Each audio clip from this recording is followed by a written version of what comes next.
Alors, bonjour à toutes et à tous. Moi aussi, étant à une certaine distance de vous, je me permets d'enlever le masque. J'imagine que l'exposé n'en sera que peut-être plus intelligible, surtout pour les personnes qui nous suivent à distance.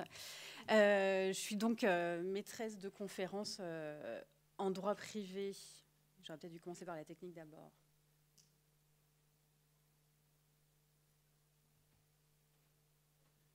Non, je pense que c'est bon.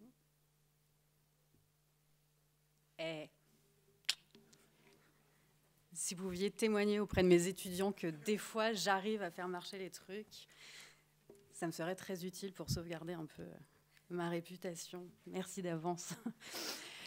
Je suis donc maîtresse de conférence à l'Université du Havre.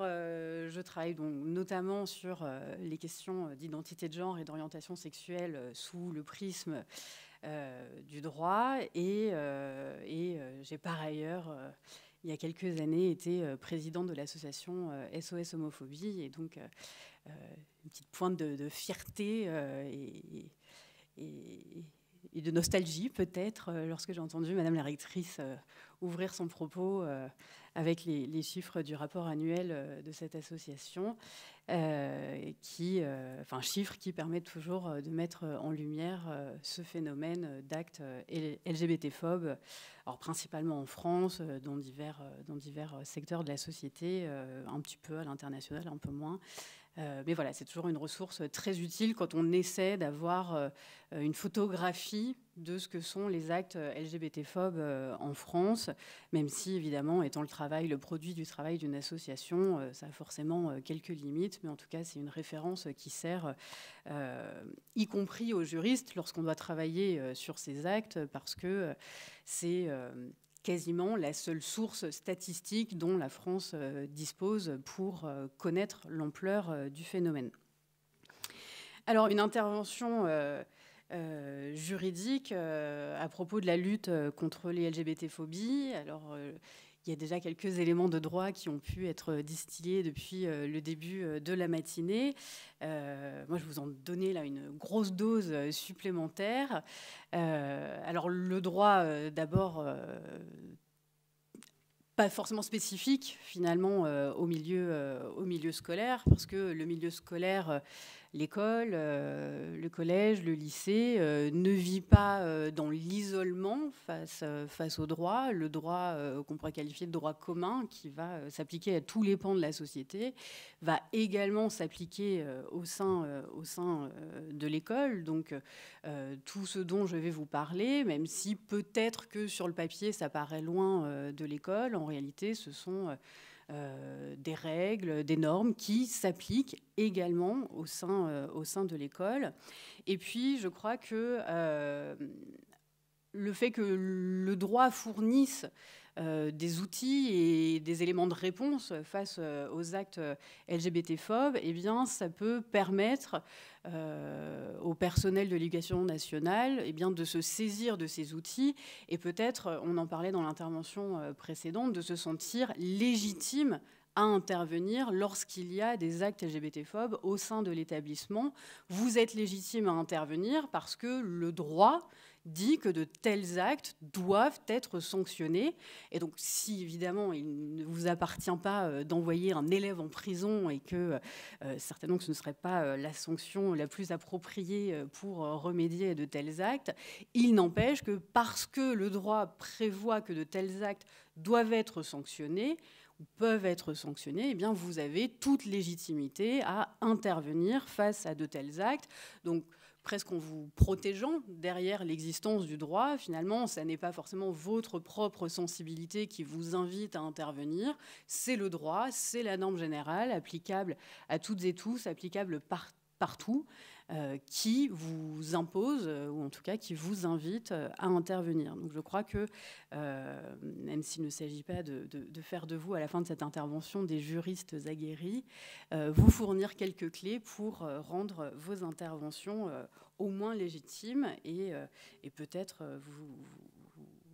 vous vous apprendre 2-3 trucs en droit, en tout cas en tant qu'enseignante. Si je vous enseignais des choses aujourd'hui, ce serait, même si ce n'est pas un cours, hein, évidemment, ce serait évidemment conforme à ma mission première.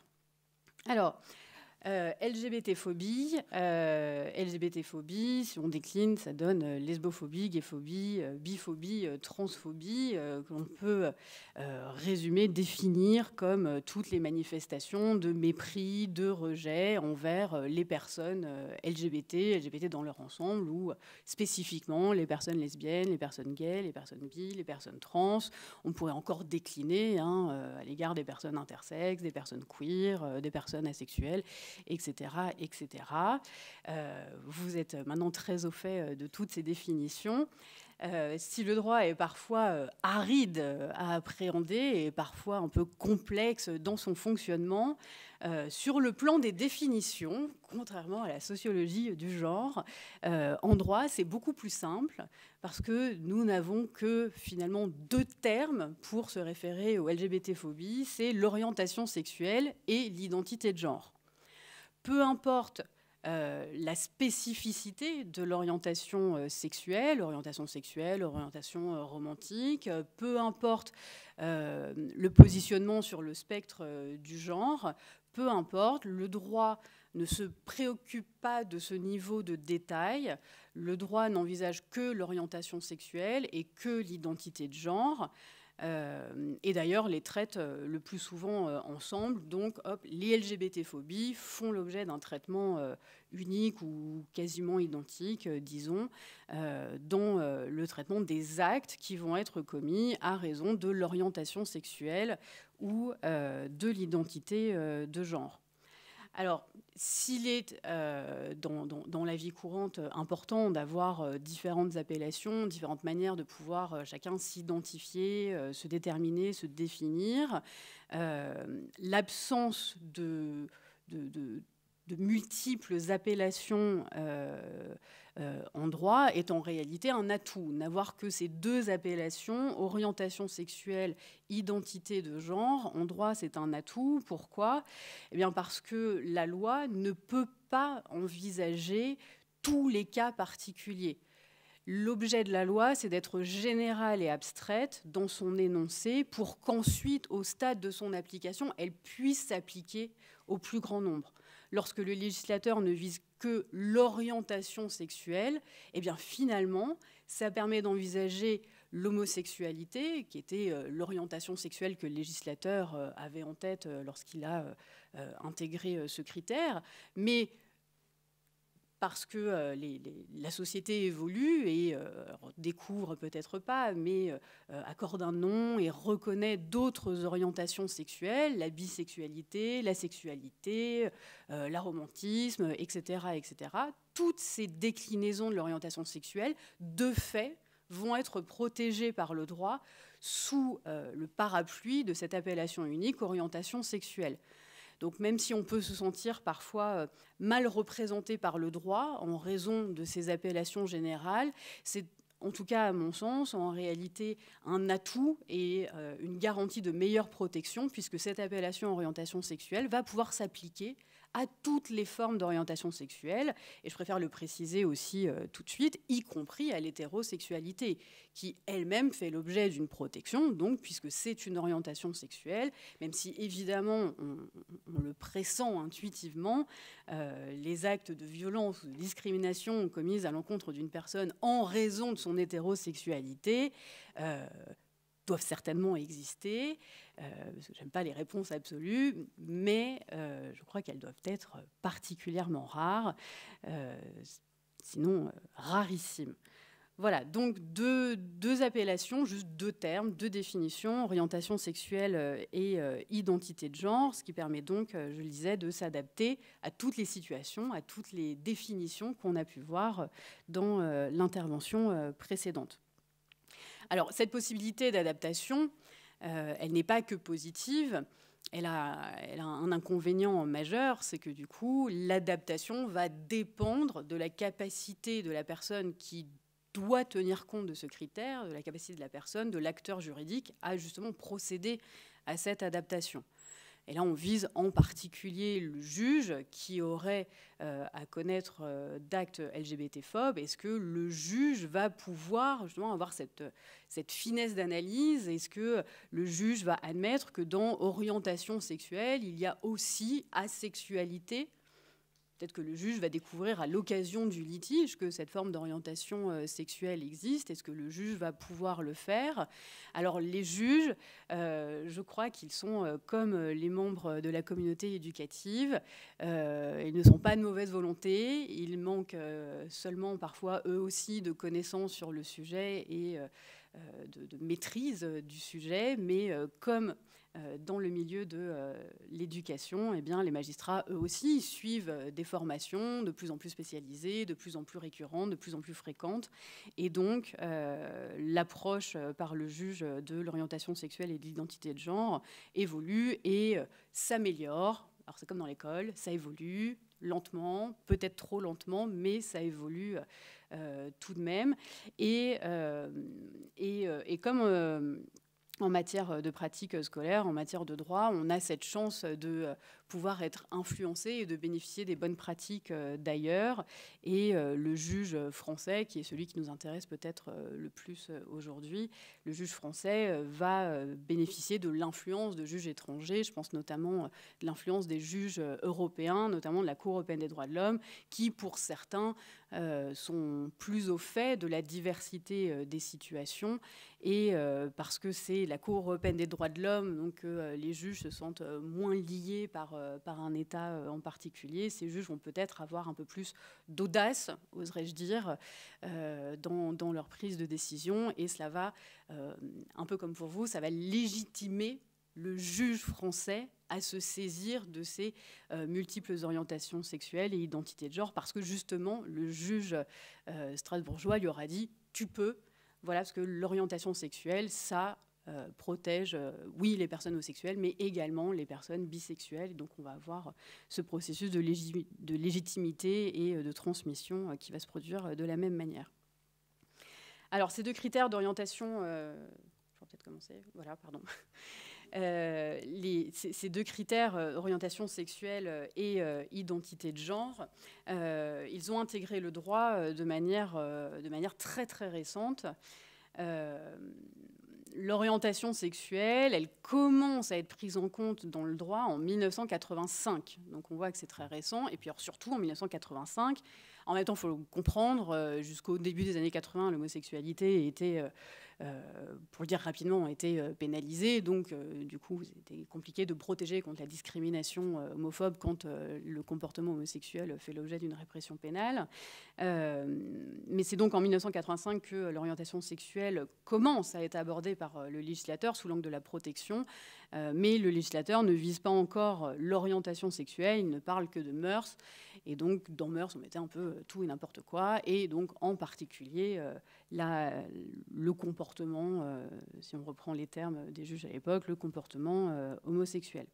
C'est au début des années 2000 que le terme orientation sexuelle va intégrer notre corpus législatif. Alors d'abord sous l'angle du droit pénal, donc la répression des actes homophobes, LGBT-phobes, et en cela, le législateur va être accompagné et peut-être là aussi un peu influencé, un peu poussé par des législateurs supérieurs. Je pense notamment au Conseil de l'Europe, donc avec la Cour européenne des droits de l'homme, et l'Union européenne, qui sont des instances qui vont, avant même que le législateur français le fasse, vont intégrer cette notion d'orientation sexuelle, ce qui du coup va inviter le droit français à évoluer peut-être un peu plus vite que certains l'auraient souhaité. L'identité de genre, alors je note identité sexuelle également dans la slide qui apparaît. L'identité de genre, elle est prise en compte encore plus récemment, il a fallu attendre encore plus longtemps, puisque c'est seulement en 2012 que l'identité de genre va intégrer le droit. Et si je mets des guillemets, c'est parce qu'en 2012, on ne parle pas encore d'identité de genre. Le législateur vise l'identité sexuelle. Alors, ce qui avait fait un peu grandement débat à l'époque, parce qu'on disait, bah non, c'est pas une question de sexe, c'est une question de genre, donc du coup, dire identité sexuelle, ça ne correspond pas, ça ne reflète pas la réalité de l'acte transphobe, donc il faut parler d'identité de genre, mais on avait un contexte d'adoption de la loi de 2012 un peu particulier. C'est une loi qui avait été adoptée afin de rétablir l'infraction de harcèlement sexuel qui avait été abrogée par une décision du Conseil constitutionnel parce que l'infraction était définie de manière trop imprécise. Et donc, dans l'urgence, il fallait que le législateur rétablisse quand même l'infraction de harcèlement sexuel. Le législateur a choisi du coup d'étendre un petit peu le champ de son intervention pour inclure la lutte contre la transphobie et pour que ça aille plus vite, donc il y ait moins de débats au Parlement, le législateur a dit bon, je mets identité sexuelle, c'est pas idéal, mais ça passera plus vite. Et comme il y avait vraiment urgence à rétablir l'infraction de harcèlement sexuel, bon, on a tous fait contre mauvaise fortune bon cœur. Et c'est en janvier 2017 seulement que le terme d'identité sexuelle a été transformé ou rétabli dans sa véritable ou plus correcte appellation, et désormais le législateur évoque bien l'identité de genre. Voilà, mais s'il a fallu attendre 2012-2017, là encore, je crois que si le législateur français avait été tout seul à décider, on serait peut-être encore en train d'attendre pour que l'identité de genre, même sous l'appellation identité sexuelle, intègre le droit. C'est bien parce que, là encore, le Conseil de l'Europe et l'Union européenne et l'ONU ont intégré expressément ce critère de l'identité de genre que le législateur français a été un peu contraint de se mettre au diapason et donc a finalement intégré ce critère. Donc le droit vient sanctionner les comportements les comportements répréhensibles en soi, mais vient les réprimer plus particulièrement lorsqu'ils sont commis, ces actes, en raison de l'orientation sexuelle ou de l'identité de genre de la personne victime du comportement. Et ce qui est important, c'est que du point de vue du droit, cette orientation sexuelle et cette identité de genre, lorsqu'elle motive le comportement, la violence commise, elle n'a pas besoin d'être réelle. L'orientation sexuelle et l'identité de genre peut n'être que supposée par l'auteur de l'acte LGBT-phobe pour que l'acte soit juridiquement qualifié d'acte LGBT-phobe. Peu importe la réalité, peu importe que la victime soit réellement homosexuelle, peu importe que la victime soit réellement une personne transgenre, peu importe, parce que l'auteur a cru que la personne était non hétérosexuelle et était non cisgenre, et que c'est pour cette raison que l'acte a été commis, alors, pour le droit, il y aura acte LGBT-phobe, et donc on pourra dérouler l'ensemble des mesures et de la répression, notamment prévues par le droit. Alors, le droit, c'était déjà perceptible dans mon propos, et c'est souvent ce par quoi on approche la lutte contre les LGBT-phobies. Le droit, c'est une matière qui est très vaste, et bien souvent, on l'approche sous l'angle du droit pénal. Donc, lorsqu'une violence a été commise à l'encontre d'une personne ou à l'encontre de ses biens, et que l'on cherche à sanctionner le comportement. Le droit pénal, c'est ce qu'on voit à la télé, c'est ce qu'on voit dans les séries, c'est ce qu'on voit dans les films. Quand on pense juge, on pense procureur. Quand on pense sanction du droit, on pense amende, prison. Donc le droit pénal, c'est ce qu'on a le plus à l'esprit quand on pense au droit. Et évidemment que le droit pénal est concerné peut-être au premier chef par ces actes LGBT-phobes, mais ce n'est pas le seul domaine du droit qui va participer à la lutte contre les LGBT-phobies. Le droit pénal, pour peut-être le présenter de manière très rapide et très rapide, disons, de manière très résumée, le droit pénal, ça ne vient pas, enfin ça vient protéger une victime, mais ça ne vient pas, en principe, au stade des principes, ça ne vient pas protéger une victime, personne physique. Le droit pénal, il est là pour sanctionner une personne qui a porté atteinte aux intérêts de la société. Cette personne aura porté atteinte aux intérêts de la société par l'intermédiaire d'une atteinte à une victime, personne physique, à une vraie personne.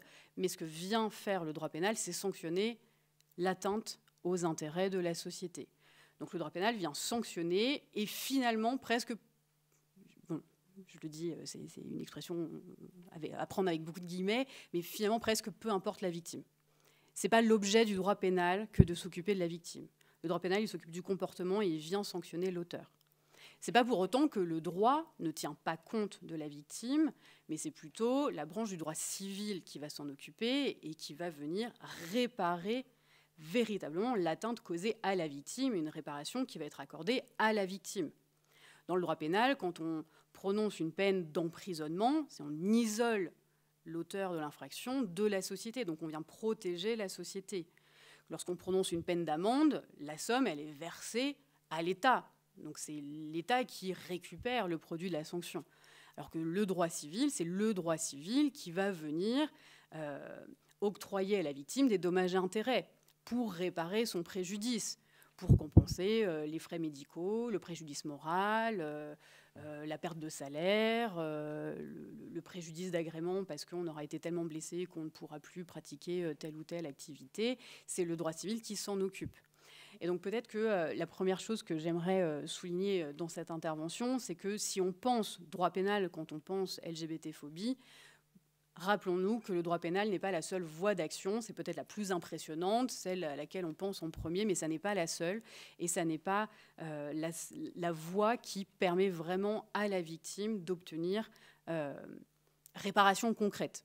La condamnation pénale permet à une portée symbolique pour la victime, une portée symbolique particulièrement importante, hein, je n'en nie pas du tout l'importance. Oui, voir son agresseur condamné, c'est évidemment une forme de réparation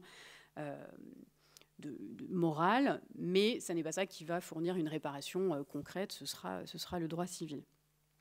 Alors pour passer rapidement sur le droit pénal, les LGBT-phobies vont être prises en compte, vont être sanctionnées de deux manières. D'abord, j'ai commencé à l'aborder, lorsque la LGBT-phobie sera le mobile, donc la motivation de l'agresseur.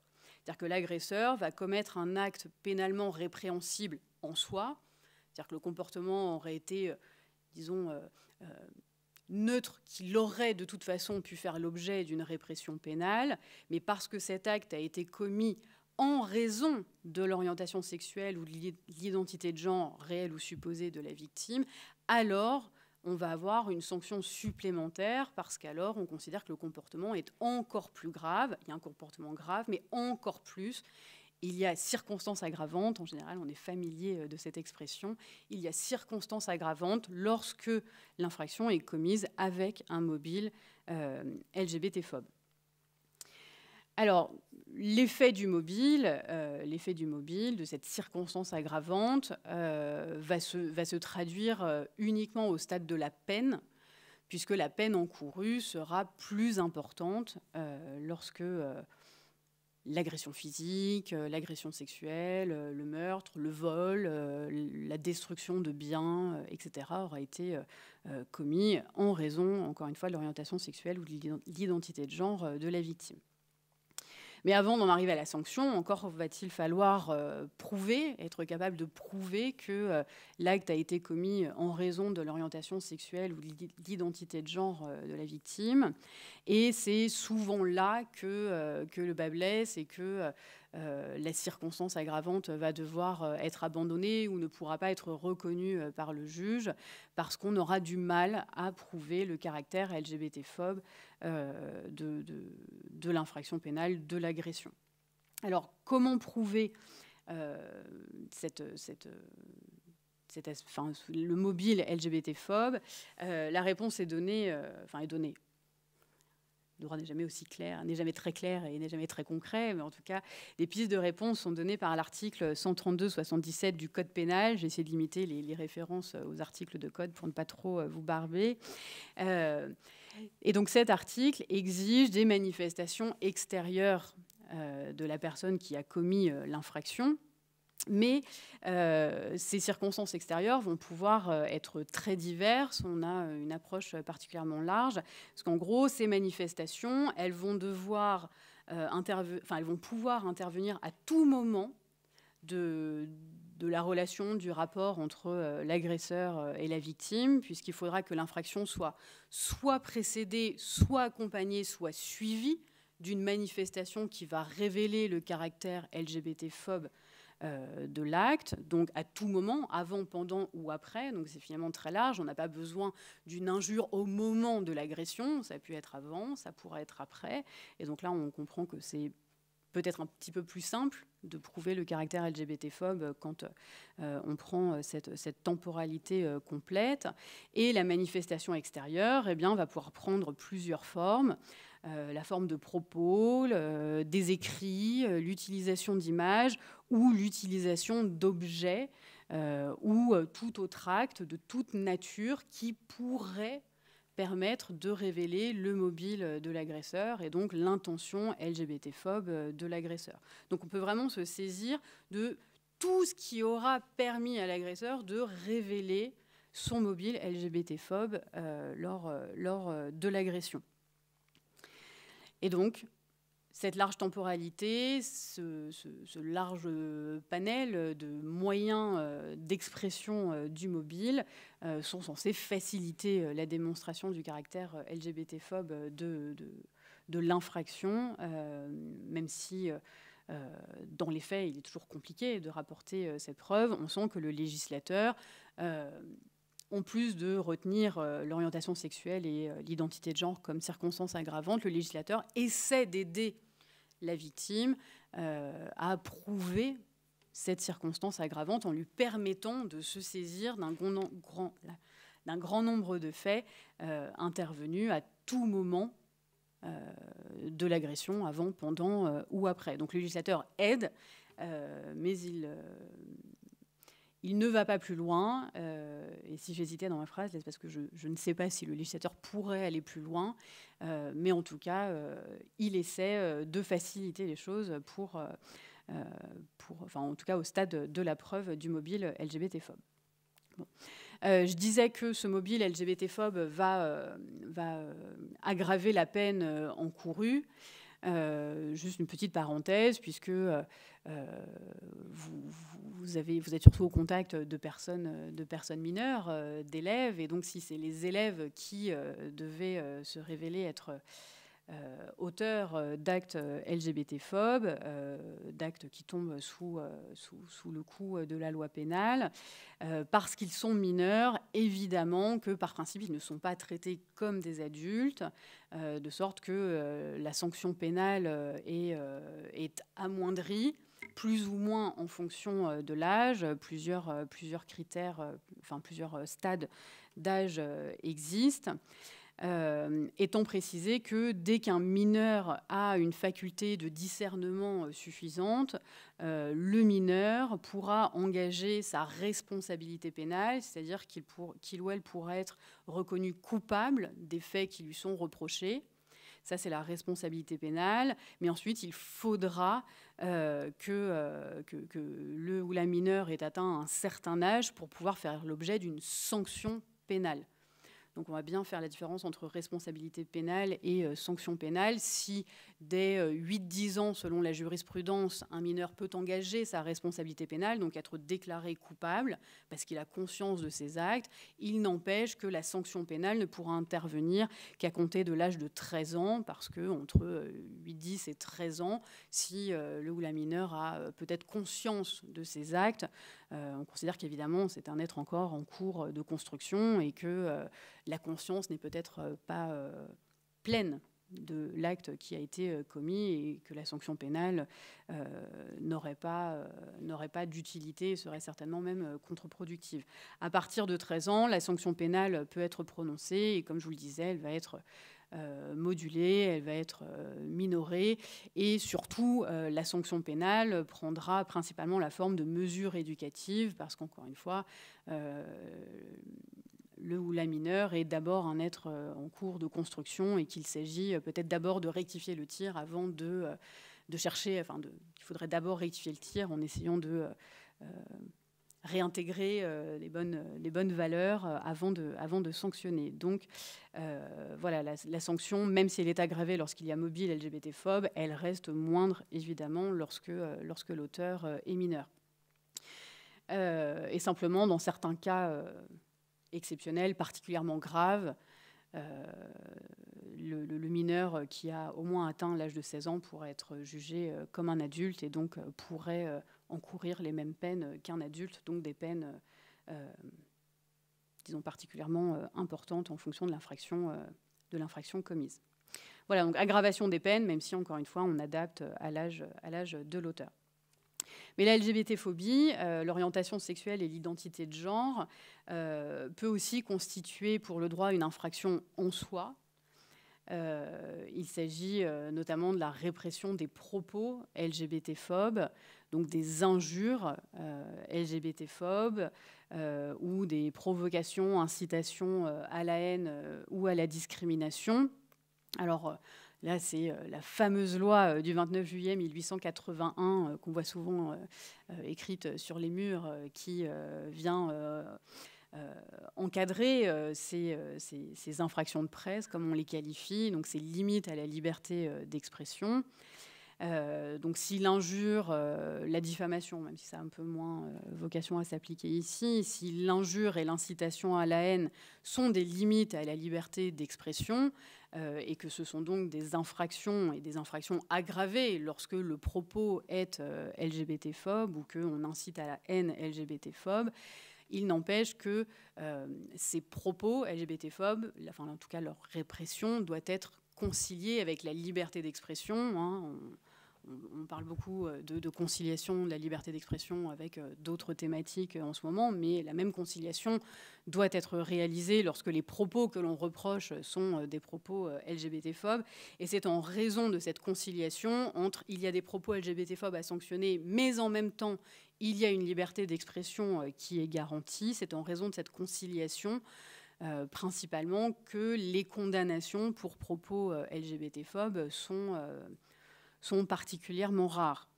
À ce titre, la jurisprudence, pour mener cette conciliation, opère une distinction selon que les propos LGBT-phobes ont été portés s'adressaient, si le contenu des propos s'adressait à un concept ou à des personnes. Si l'on critique même très violemment le concept de l'homosexualité ou de la transidentité, alors parce qu'on critique un concept, parce qu'on injurie, que l'on haït un concept, alors c'est la liberté d'expression qui doit primer. Il n'y aura donc pas de sanction. À l'inverse, si le propos s'adresse à une personne en particulier ou aux personnes en général, aux personnes LGBT, alors là, il y aura sanction. Et c'est ce qui explique, par exemple, que des personnalités comme Christian Van Est ou Christine Boutin n'aient pas été sanctionnées pour avoir dit respectivement que l'homosexualité était un danger pour l'humanité pour Christian Van Est et que l'homosexualité était une abomination pour Christine Boutin, parce que là, les deux invoquaient le concept d'homosexualité et donc les juges ont considéré que la liberté d'expression devait prévaloir. En revanche, la publication Minute, alors qui je crois a disparu depuis, avait été condamnée pour incitation à la haine parce que sur la une de l'un de leurs numéros, ils avaient indiqué SIDA : ils vont pouvoir vous donner leur sang. Et parce qu'ils disaient ils visaient les personnes. Et donc là, c'est bon, on a pu obtenir une condamnation pour incitation à la haine homophobe. Donc voilà, une distinction en fonction du contenu du propos. Est-ce que l'on vise le concept ou les personnes? Seuls les propos qui visent les personnes, en l'état de la jurisprudence, peuvent faire l'objet d'une sanction. Voilà. J'ajouterais, parce que ça peut intéresser, j'imagine, vos élèves, que la répression de ce type de propos, en particulier des injures, diffère excusez-moi, diffère selon que le propos a été tenu dans un cadre privé ou dans un cadre public. Et évidemment, il est considéré que l'injure publique est plus grave que l'injure tenue dans un cadre privé. Et le cadre public, en fait, est quand même très rapidement constitué, puisqu'une injure qui serait proférée dans la cour de l'école, par exemple, serait considérée comme une injure publique, alors qu'une injure tenue dans un coin de la cour de l'école, peut-être en catimini, aux toilettes, ou j'en sais rien, là, pour le coup, ce serait un peu plus... Enfin, ce serait une injure privée, donc en fonction de qui a accès aux propos tenus, à l'injure, il y aura injure privée ou publique. Et particulièrement, on commence à voir, puisque le droit évolue et est confronté à l'évolution des faits de la société, toute une jurisprudence est développée à propos des propos tenus sur Internet, et en particulier sur les réseaux sociaux. Et donc l'injure tenue sur Facebook, sur Twitter, sur Instagram, etc., sera considérée comme une injure publique si la publication est accessible à tout le monde. En revanche, si l'utilisateur du réseau social a paramétré son compte pour que seules certaines personnes aient accès à sa publication, alors l'injure sera considérée comme ayant été commise dans le cadre privé. Donc là, c'est le paramétrage du réseau social qui va déterminer selon que l'injure est privée ou publique, et donc selon l'importance de la sanction encourue. Donc bien paramétrer ces réseaux sociaux, c'est pas seulement protéger sa vie privée, c'est peut-être aussi, je ne sais pas si c'est un bon conseil à donner, mais en tout cas, c'est peut-être aussi limiter la gravité du comportement, et donc limiter l'importance de la sanction pénale encourue. Est-ce que ça doit limiter les autres formes de sanctions? C'est un autre débat et qui dépasse de loin mes compétences. Voilà, et puis sinon, juste pour conclure sur le droit pénal, évidemment que la discrimination à raison de l'orientation sexuelle ou de l'identité de genre est réprimée. Donc lorsque on va traiter négativement une personne en raison de son orientation sexuelle ou de son identité de genre, néanmoins, le droit pénal n'envisage la discrimination, enfin en tout cas au sens juridique, au sens du droit pénal, la discrimination, c'est très précisément défini, et ça ne concerne que certains domaines d'activité, en particulier le domaine de l'emploi, l'embauche, la promotion, etc., et la fourniture de biens et services. Donc, au sens juridique, a priori, j'imagine que si j'ai quitté les bancs de l'école il y a déjà quelques années, je pense que la discrimination doit faiblement pouvoir s'appliquer au sein des établissements. Voilà pour la partie série télé un peu du droit, le droit pénal. Mais je vous le disais, à côté, on a le droit civil qui, là, vient chercher à réparer véritablement la victime, réparer les conséquences dommageables, voire essayer de faire cesser l'atteinte à ses intérêts. Alors, comment fonctionne cette réparation? Très simplement, par l'engagement de la responsabilité civile de l'auteur. Alors, mini point de procédure, cette indemnisation, lorsqu'il y a une infraction pénale, peut être recherchée en même temps que l'on va poursuivre la sanction pénale. Donc, un seul procès, pas besoin d'en faire deux. Hein.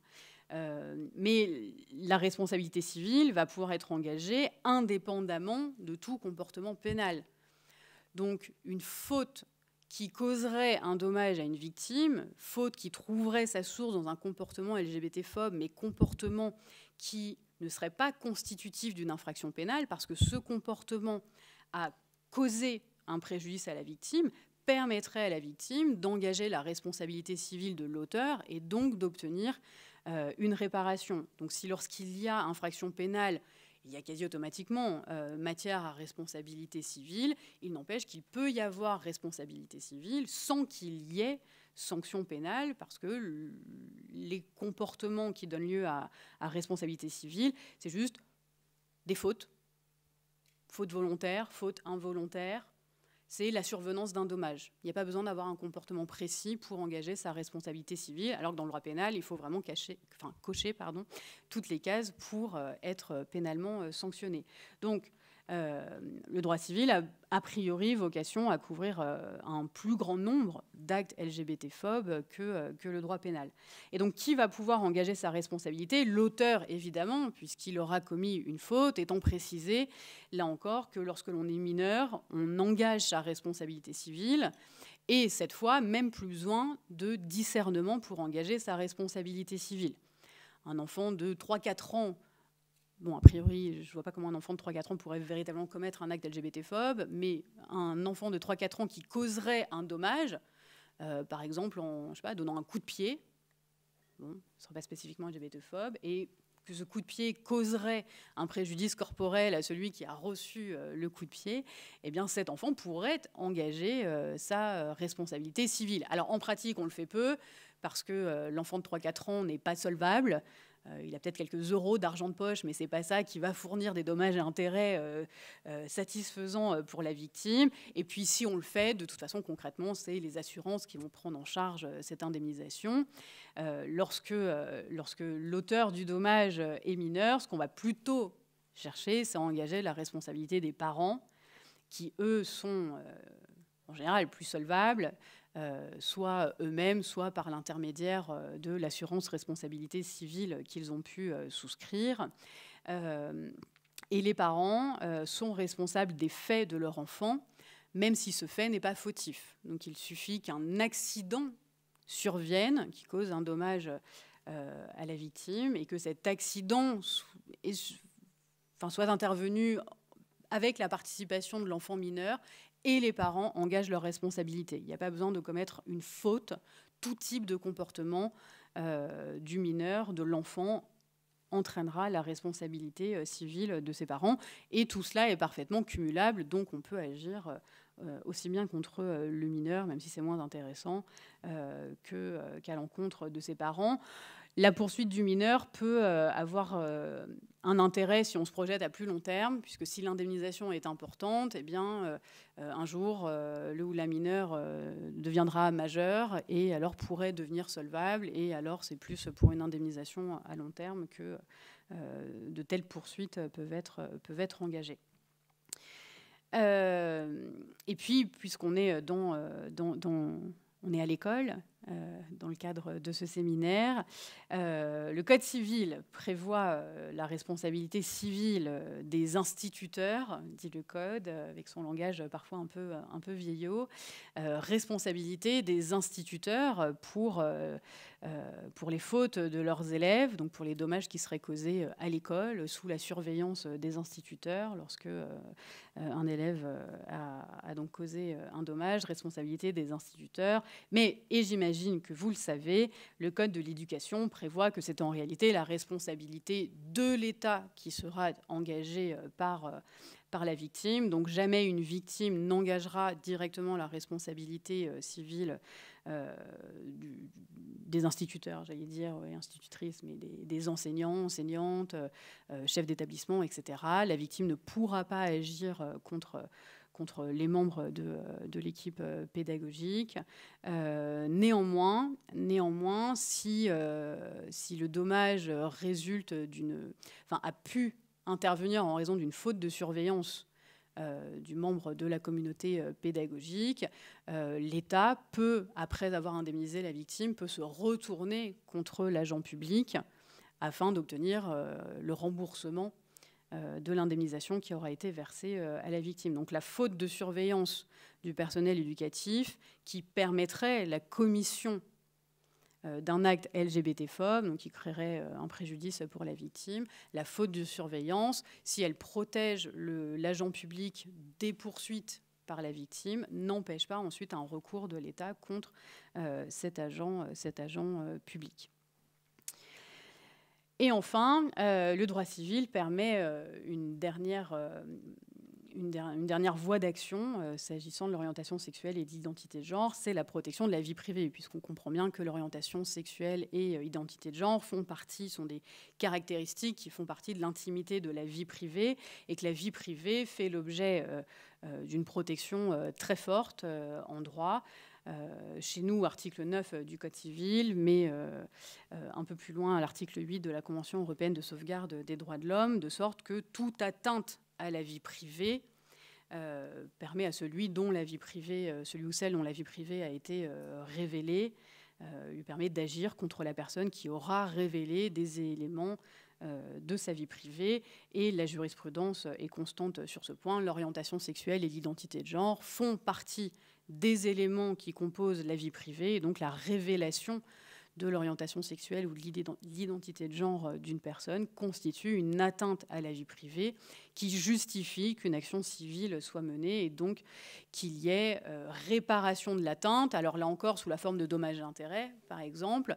Mais ici, un peu plus concrètement, le juge pourra ordonner la cessation de l'atteinte. Donc si ce sont une révélation je sais pas, par voie d'affichage, on peut ordonner le retrait de l'affichage. Donc les propos, par exemple, sur les réseaux sociaux qui révéleraient l'outing, qui révélerait l'orientation sexuelle ou l'identité de genre, eh bien, le juge pourrait ordonner le retrait, l'effacement de ces propos, éventuellement sous peine d'astreinte. L'astreinte, c'est le coup de pied aux fesses en droit. C'est dépêchez-vous d'agir, sinon vous allez payer par jour de retard. Et en plus, s'il y a urgence, on bénéficiera de la procédure en référé, qui est une procédure accélérée et qui permet d'obtenir une décision de justice beaucoup plus rapide. Donc quand on pense LGBT-phobie, ne pas penser que droit pénal, il y a aussi réparation de la victime, soit pour le dommage subi, dommage en général, soit pour la protection de sa vie privée. Et s'agissant de la protection de la vie privée, je parlais d'outing lorsqu'on révèle l'orientation sexuelle et l'identité de genre. Évidemment, une difficulté peut survenir quand la révélation de l'identité de genre et donc de la transidentité est inéluctable par la discordance entre le genre vécu et affiché de la personne et ses documents officiels, appelons ça comme ça, et son état civil. Puisqu'alors il suffira d'avoir à présenter sa carte d'identité ou d'être appelé par tel prénom ou d'être genré ainsi, par exemple lorsque un enseignant ou une enseignante va faire l'appel. Il suffira d'un tel événement pour que la transidentité soit révélée et donc on ait une atteinte à la vie privée.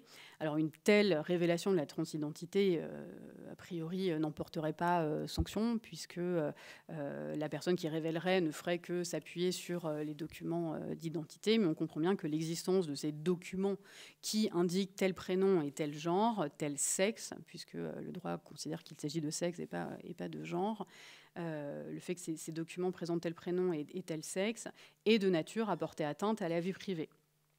Une des raisons, parmi plein d'autres, pour lesquelles le droit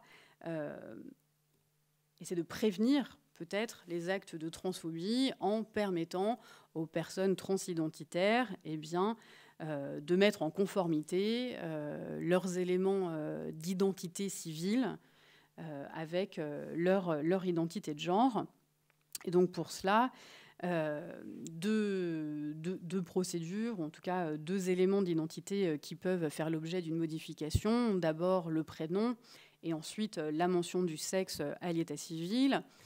Alors le changement de prénom, et là je parle du changement officiel de prénom, pas l'utilisation d'un prénom d'usage qui, comme son nom l'indique, ne résultera que de l'usage. C'est juste parce que je dis être appelé ainsi que j'aurai tel nom d'usage. Il n'y a pas de procédure à suivre pour avoir un prénom d'usage. Le changement officiel de prénom doit suivre une procédure qui a été très largement simplifiée ces dernières années. Fait intéressant, elle est accessible, cette procédure, même lorsque la personne est mineure. Donc, pas besoin d'attendre d'avoir 18 ans pour mettre son prénom en adéquation avec son identité de genre. Néanmoins, et c'est évidemment toute la difficulté de la prise en charge des mineurs, si la personne est mineure, il faudra l'accord du représentant légal, donc a priori des parents, pour obtenir ce changement de prénom. Pour changer de prénom, il suffira de s'adresser à l'officier d'état civil pour obtenir cette modification. Donc il suffit d'aller en mairie. Alors il suffit d'aller en mairie, c'est peut-être vite dit, puisqu'il s'agira néanmoins de pouvoir justifier d'un intérêt légitime, d'un intérêt à changer de prénom. Alors indépendamment de la transidentité, parmi les exemples d'intérêt légitime, on a la francisation du prénom qui peut justifier le changement de prénom. On trouve aussi le caractère ridicule d'un prénom qui peut constituer cet intérêt légitime. Et évidemment, s'il y a transidentité, on aura un intérêt légitime à changer le prénom. Après, comment est-ce qu'on va réussir à démontrer qu'on est en situation de transidentité alors qu'on n'a pas encore changé de prénom et que peut-être on attend de pouvoir changer de prénom pour pouvoir exprimer son identité de genre de manière, disons, plus sécurisée ou plus confortable en société. Enfin, vous voyez, la poule et l'œuf, par où est-ce qu'il faut commencer? Là, le droit ne s'est pas saisi de cette difficulté peut-être chronologique. Mais en tout cas, si on arrive à justifier d'un intérêt légitime, et donc là, il est vrai que l'appréciation dépendra certainement de la sensibilité de l'officier d'état civil. Donc en cas de sensibilité peu ouverte de l'officier d'état civil, certainement qu'il résistera, voire s'opposera, mais alors tout n'est pas fini, puisqu'alors la demande sera transmise au procureur de la République, qui lui ou elle sera certainement plus au fait des questions de transidentité, puisque les procureurs sont des magistrats, et donc passent par l'École nationale de la magistrature, où il y a très précisément des formations en matière de lutte contre les LGBT-phobies, alors qu'il n'existe aucune formation pour les officiers d'état civil et pour les maires, sauf quelques initiatives locales. Donc, même si, évidemment, ça rallonge la procédure, que la demande soit transmise au procureur ou à la procureure de la République, je crois qu'il ne faut pas en avoir peur, parce que le ou la procureure de la République aura probablement une oreille plus attentive et sera plus sensibilisée à la demande que pourrait l'être un officier ou une officière d'état civil.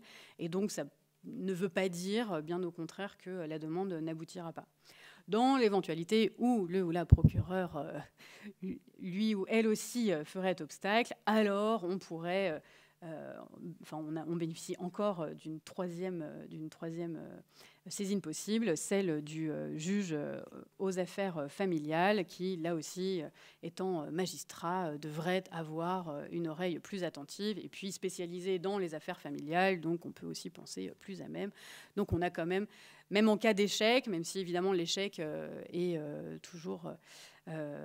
terriblement tragique à recevoir et à vivre, il n'empêche qu'il y a des plans B et plans C ensuite pour poursuivre et obtenir son changement de prénom.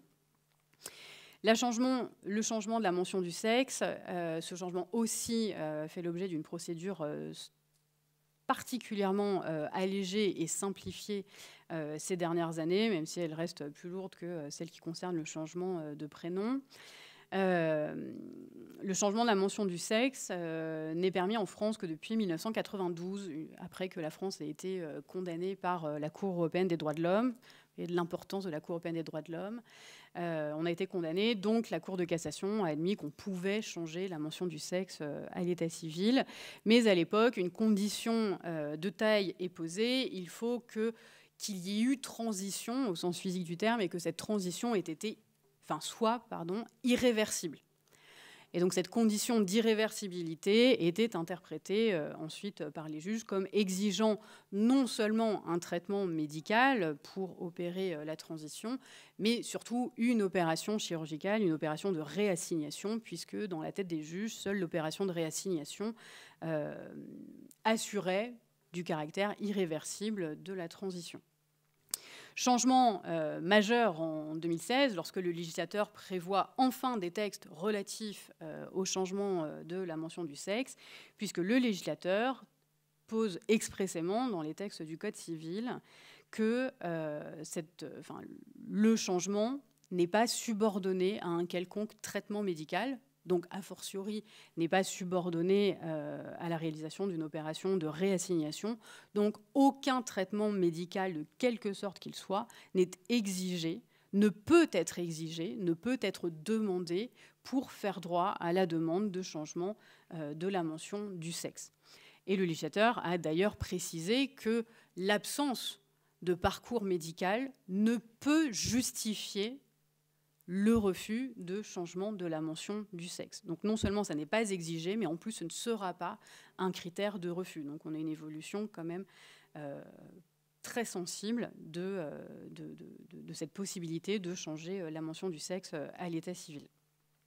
Alors cette procédure, pour autant, n'est accessible qu'aux personnes majeures ou aux personnes mineures émancipées. Donc, ce qui veut dire qu'il faudra, si des jeunes transidentitaires s'adressent à vous et que vous devez les informer de l'existence de cette procédure, il faudra très certainement leur indiquer qu'il faudra attendre un peu. Le législateur, a priori, n'est pas prêt de revenir dans un futur proche sur cette condition de majorité pour le changement de la mention du sexe. Donc, c'est plutôt, si parcours médical est souhaité, c'est plutôt du côté médical qu'on peut commencer à prendre en charge la transidentité avant l'âge de 18 ans. Et donc, puisqu'on n'a pas besoin de prouver qu'on a suivi un traitement médical quelconque, il faudra simplement prouver au juge, cette fois pas à l'officier d'état civil, il faudra seulement prouver au juge que la mention du sexe ne correspond pas à son genre social. Et donc, il s'agira de réunir des éléments de preuve. On est connu ainsi, à l'école on nous appelle comme ça, mes amis me considèrent comme tel, des attestations de tiers, ma famille aussi. Et donc là aussi, on laisse la place à un grand nombre de preuves possibles pour permettre le changement de cette mention du sexe. Et donc, une fois qu'on a obtenu changement de prénom et ou changement de la mention du sexe, ce changement est opposable à tous. Et donc, on modifie les documents d'identité. Et ce changement est opposable à tous, ce qui veut dire que toute la société, dans son ensemble, et donc y compris ou en particulier le milieu scolaire, doit tenir compte de ce changement de prénom et du changement de la mention du sexe. Ce qui veut dire qu'il faut, s'il y a changement de prénom, et a fortiori s'il y a changement de la mention du sexe, il faudra intégrer ces modifications dans le dossier scolaire, j'ai envie de dire, sur les listes, sur les cartes. Alors j'ai envie de dire carte d'étudiant, j'imagine qu'il y a des cartes d'élèves lorsqu'on est au lycée ou au collège, dans le carnet de correspondance, etc. Ces modifications devront être intégrées.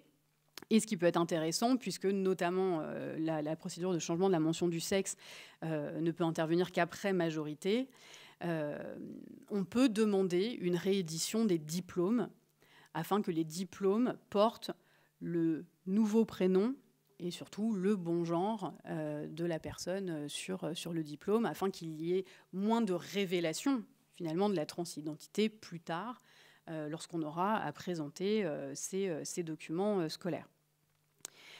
Donc, après l'achèvement des démarches, il faut tenir compte de ces modifications. Alors, la question qui peut se poser, et j'imagine que c'est celle que vous rencontrez le plus, c'est que faire avant l'achèvement de ces démarches ? Eh bien, avant l'achèvement de ces démarches, on est un peu dans une zone de non-droit, dans le sens où rien n'est prévu. Mais les zones de non-droit, en fait, c'est bien. Enfin, c'est pas que négatif. C'est pas que négatif. C'est pas que négatif. Ça peut paraître négatif parce que du coup, rien n'est prévu. Mais si rien n'est prévu, c'est aussi positif parce que ça veut aussi dire que rien n'est interdit. Donc, quand rien n'est interdit, ça veut dire que tout est permis.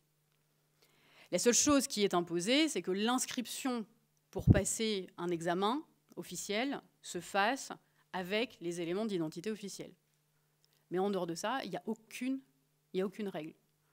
Donc, on peut parfaitement inscrire un élève sur les listes ou désigner un ou une élève sur les bulletins scolaires en utilisant un prénom d'usage. Il n'y a aucune interdiction. Il y a sûrement de la manipulation de logiciels à faire, peut-être le temps d'éditer les documents, puis ensuite réindiquer les éléments d'état civil officiels pour l'inscription à l'examen et au diplôme. Mais pour le reste de l'année scolaire, le reste de la vie scolaire, il n'y a rien d'interdit.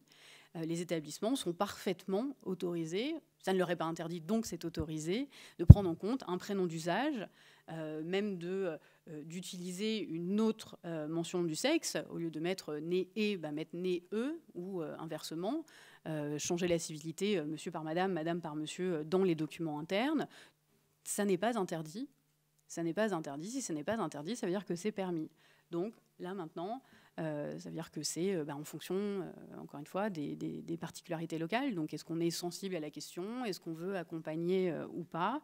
Alors, si on ne veut pas, évidemment, ça pose des problèmes. Mais si vous voulez intégrer le parcours transidentitaire de l'élève, avant même que les démarches soient mises en œuvre et surtout avant qu'elles aboutissent, vous le pouvez, ça ne vous est pas interdit.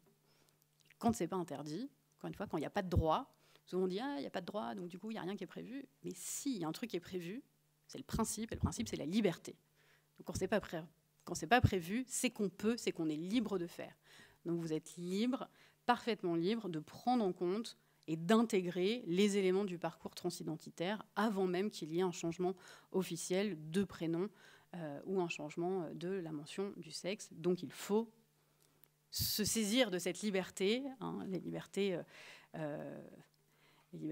en général, est trop souvent sous-utilisée. Donc utiliser la liberté au maximum de son potentiel et n'hésitez pas à changer et à bidouiller les logiciels pour produire des bulletins de notes, etc.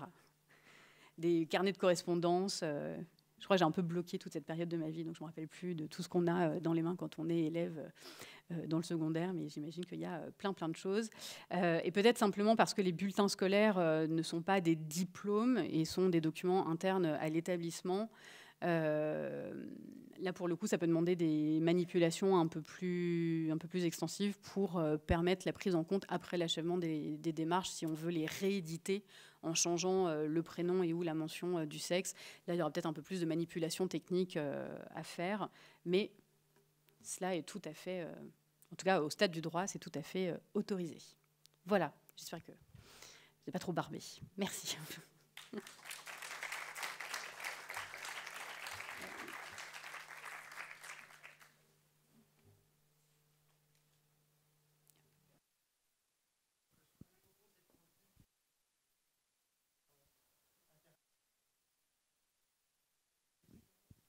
A-t-on des questions là? Non, là-bas, j'arrive.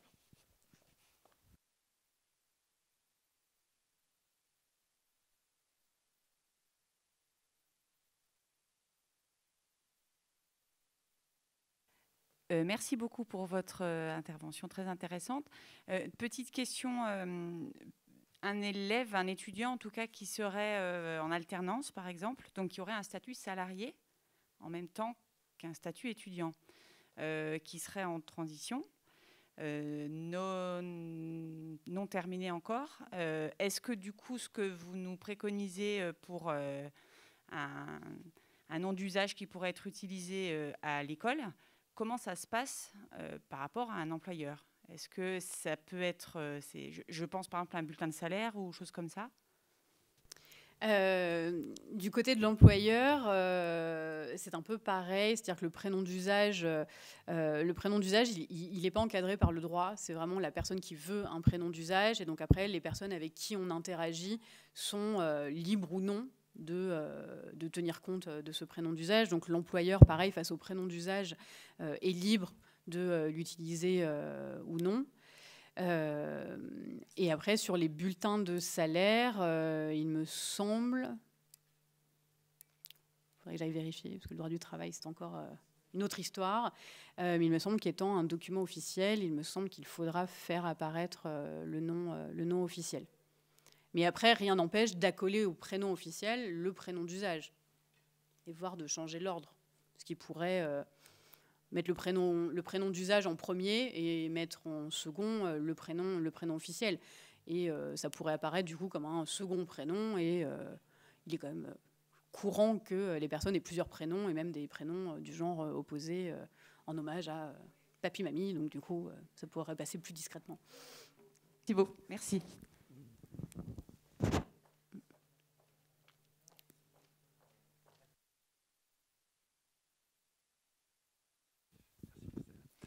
Oui, donc une question, mais qui revient plusieurs fois, qui est certainement posée par des enseignants ou des CPE. Voilà. Est-ce qu'on peut, est-on libre, c'est marqué comme ça, est-on libre d'appeler un jeune par son nom ou prénom d'usage, celui qu'il a choisi, sans l'autorisation de ses parents? Et est-ce qu'on pourrait être attaqué par les parents qui s'opposeraient à une transition au parcours de leur enfant. Et qui pourrait être considéré, voilà, encouragé par le fait que l'enseignant ou la CPE... C'est vrai qu'on oublie toujours ces parents-là. Je ne vois pas d'interdiction à utiliser un prénom d'usage sans l'accord des parents, puisque cela relève vraiment de la pratique. En tout cas, dans le cadre de la classe, il y a évidemment, dans le cadre de l'établissement, de la vie en établissement, il y a évidemment a priori, il n'y a aucune difficulté à utiliser le prénom d'usage, même contre la volonté des parents. Et quant à l'apposition du prénom d'usage sur les bulletins, là, en revanche, il y aurait peut-être un peu plus de difficultés puisque ça révélerait l'état de l'inscription dans l'établissement et donc on pourrait avoir une opposition des parents. Mais encore une fois, peut-être qu'on pourrait contourner ça en juste ajoutant le prénom d'usage au prénom officiel. S'agissant du prénom d'usage, c'est vraiment comme son nom l'indique, c'est de l'usage, c'est vraiment de l'utilisation du prénom. Ça n'a pas de valeur officielle, ça peut servir d'élément de preuve quand on veut prouver la transidentité, l'intérêt légitime, etc. Mais ça n'a pas d'existence juridique en soi. Et donc, c'est vraiment en fonction des volontés. Qui veut un prénom d'usage, qui veut reconnaître le prénom d'usage. Et il n'y a pas non plus de fondement, du coup, pour interdire la reconnaissance et donc pour s'opposer.